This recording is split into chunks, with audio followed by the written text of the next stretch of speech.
Embrace the Buddha and the badass. Ken Wilber, the great American philosopher, said, the great spiritual sages of the world were not simple-minded milquetoast. They were movers and shakers who rattled the world with the force of their ego.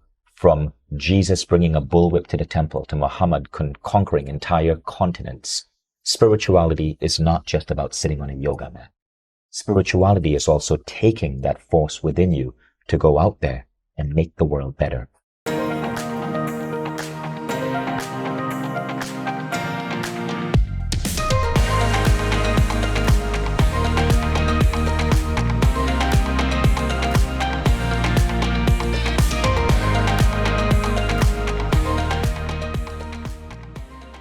Today's guest, I know many of you will be familiar with, or at least you'll be very intrigued after this to learn more about him.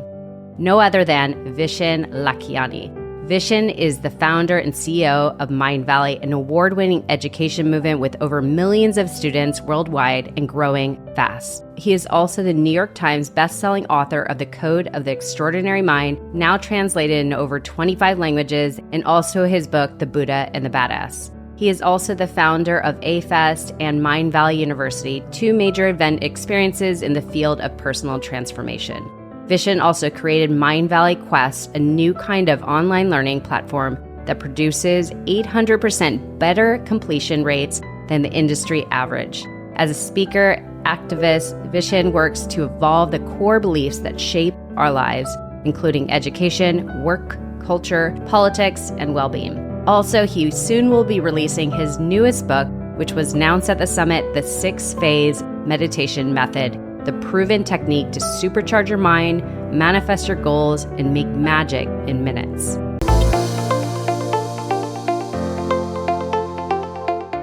It is my absolute honor to welcome Vishen Lakhiani at the Health Optimization Summit. I'm so honored, first of all. Thank you so much for making the time to do this. I was blown away by your talk today, like mind blown. I want to absorb it all. There's so much more to pull out of you, but you talk heavily on altered state. So if you could talk about what does it mean to tap into an altered state and how do we even get there and why is this beneficial? So we tend to live in the Western world based on this idea that there's a singular frame of being awake in the world, that the waking state, which can be measured in terms of brainwaves as beta frequency, that the waking state is the dominant state. But if you look at indigenous cultures had practices that let them go into altered states of mind. From Kung Fu masters to indigenous tribes in the rainforest that communicate through dreams to practitioners of Hinduism or Buddhism. But science has said that none of this is real. If you can't measure it, if you can't track it, it's illegitimate. And so this results in the modern world losing what is called perceptual diversity. That's a phrase from Bourguignon, an anthropologist. And perceptual diversity means to be able to perceive the world beyond our five senses. Now, altered state access gives you that ability. So today, what's really hot, which you read about everywhere, is plant medicine, whether it's ayahuasca or psilocybin, and that is amazing. But there are actually 4 ways to get up to altered states. Plant medicine is just one. There is breath work. Breath work is growing in popularity. It's an amazing modality. The third one is neurotraining. Neurotraining is really expensive, but we're starting to see more and more neurotraining devices that help people adjust brain frequency and get into these altered states. But it's really expensive. The best devices typically are in laboratories, and they cost around 15 grand for a 5-day experience. Results are amazing, but expensive. But the best is actually meditation. The problem is meditation is one of the most misunderstood. It's one of the hardest ones to do. And that's really what the 6-phase meditation is about. The 6-phase approach is a radically powerful meditation, rooted in science that anybody can do. You do not have to clear your mind. You do not have to keep your heart from beating. Emily Fletcher, a mutual friend whom you've had in your podcast, said, asking someone to clear their mind is like asking the heart to stop beating. No, you can't do it. The mind is, there's a Chinese saying, the mind is like a drunken monkey jumping from limb to limb.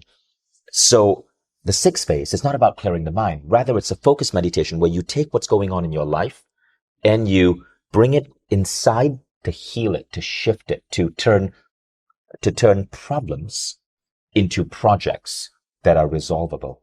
And it's based on guiding your mind into 6 different phases for optimized human living. Okay, so what are the 6 phases? Because you have a new book coming out in August. By Penguin Random House, right? So the first phase is compassion. The second phase is elevating levels of bliss. And there's a technique to do that, scientifically proven. The third one is becoming unfuckwithable through mastery of forgiveness. Now, those 3 are bliss states. They are states that give you emotional mastery. But to really truly show up in the world, it's not just about being blissful. It's about actually going out there, building, creating, making the world better. This is why I talk about the convergence of the Buddha and the badass. So the Buddha nature is bliss. The badass nature is disruptor. Phase 1, 2, and 3 of the 6 phases is about the Buddha nature. Phase 4, 5, and 6 is the badass nature. Phase 4, 5, and 6 is about seeing your life 3 years ahead, what you want to create. It's about knowing exactly what you need to do today to get to that life 3 years ahead. And the third one is calling on support for you to move towards this new future that you want to build. What would be an example of support? So the 6th phase, phase 6, is basically about integrating the modalities of the 6th phase with whatever is your religious belief. Okay. Prayer is actually powerful. It's important. We dismiss it.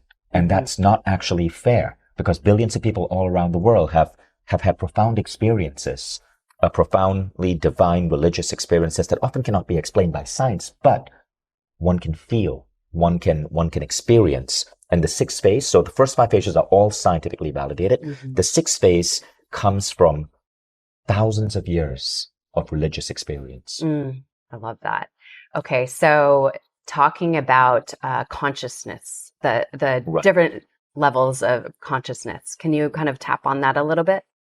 So when they say different levels of consciousness, what you're really talking about are different brainwave states. So the simple protocol I teach is going from beta frequency to alpha. Alpha is what you're at when you're in light meditation. It's healing, it's creativity. You feel very peaceful. You feel stress dissolving. But you can also go to a level called theta.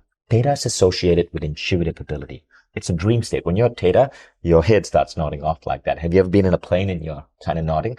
You're going into theta. But if you can choose and train yourself to be awake during theta, oh my God, like you can channel creativity. It is unbelievable.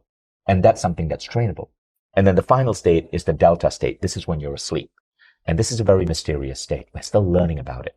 But there is some evidence that one can use the delta state for enhanced problem solving. How many people have we read about in history who wake up with the solution to a powerful problem in their dream, right? The sewing machine invented in a dream. Many great musicians talk about music coming to them in a dream. I've had incredible, insightful dreams that almost gave me a glimpse of my direction in life. Elon Musk, I think, in an interview spoke about how he woke up one day with with an idea that helped him optimize his SpaceX rocket. So there is some evidence that there is something happening at the delta level. But the question is, can we train people to step into the delta level where normally you fall asleep, to be fully awake, to pull onto those states? This is the realm of things like lucid dreaming. So it's an emerging field. We don't know enough about it yet, but it's exciting. It's so exciting, so intriguing. And aren't you, I think I heard recently, actually this morning when I was listening to some things, you're one of the 5 that teaches how to tap into delta state? There are several people, there are several institutions that talk about delta. So the Silva method, which is one of the original personal growth programs in Mindvalley, the founder of it, Jose Silva, on his deathbed, released a body of work called Silva Ultramind. And part of that body of work was a technique to talk to your mind and train it to solve problems while you're at delta. It's called the mental video technique. So the Silva Ultramind system, we acquired the license for it because I tried that technique and I was blown away. It now sits on Mindvalley. And because Jose Silva passed away in 1999 in February, his family, his daughter, Diana, asked me to be the new face of the Silva method. So I am teaching this now, as a program on Mindvalley. It's actually one of my more popular programs. It's 80% Jose Silva's work, and I've layered on about 20% of my body of work. Remarkable. Okay, just two more questions. So you said forgiveness is your superpower, and I want you to crystallize that because I think it's so critical that people really grasp why it's so important to So there's forgive. been so much study on forgiveness. University of Utrecht in Amsterdam found that when you forgive, you can jump higher. An Israeli study found that forgiveness leads to higher, better endurance. Studies have shown that forgiveness can cure back pain, help you sleep better, make you less depressed, help heal insomnia, make you more loving, give you greater self-esteem. It is crazy. It's a miracle drug. You can't package it and sell it. And so we don't hear about it much because, the pharmaceutical lobby is massive. The forgiveness lobby, not so big. But forgiveness, if you learn to deploy it, and there is a modality to do it, it's typically done at the alpha level of mind where you can reprogram beliefs. If you can do that well, you get to a wonderful state of being, which I call becoming unfuckwithable. It's my most favorite word that you share. I've watched a couple of your reels that you shared on that, and I love hearing it. It makes me giddy. And becoming unfuckwithable simply means that no one can really truly harm you, hurt you, get in your way because you are not affected by criticism. You are able to readily forgive. It puts you in a peaceful state of beingness where you hold no ill will towards anyone. You have a degree of understanding when something goes wrong rather than condemnation. It's so remarkable. I think everybody needs to learn how to forgive truly and become unfuckable. Unfuckwithable. No, unfuckwithable, not unfuckable. You do not want to be Yeah, unfuckable. That would not be a fun way of living life. Unfuckwithable. Love it. Okay, so I always ask my guests that come on my podcast an important question, a piece of wisdom that you have learned through your life, which I know you've learned plenty. If you were to drop one piece of wisdom that everybody needs to hear today. Didn't I just drop like 12 pieces? Yes, but that's it. So key idea. Embrace the Buddha and the badass. Ken Wilber, the great American philosopher, said, the great spiritual sages of the world were not simple-minded milquetoast. They were movers and shakers who rattled the world with the force of their ego. From Jesus bringing a bullwhip to the temple to Muhammad conquering entire continents. Spirituality is not just about sitting on a yoga mat. Spirituality is also taking that force within you to go out there and make the world better. Beautifully said. Beautifully said. This has been such an honor. Thank you so much for your time and wisdom and blowing my mind open today. What an honor. Thank you again. Thanks so much.